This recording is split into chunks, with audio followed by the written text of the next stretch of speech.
يبتغون فضلا من الله ورضوانا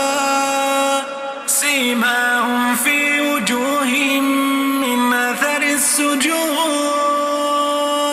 ذلك مثلهم في التوراة ومثلهم في الإنجيل كزرع أخرج شطأه فآزره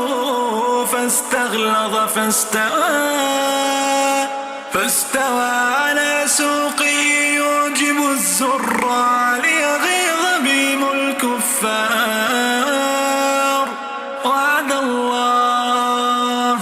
وعد الله الذين آمنوا وعملوا الصالحات منهم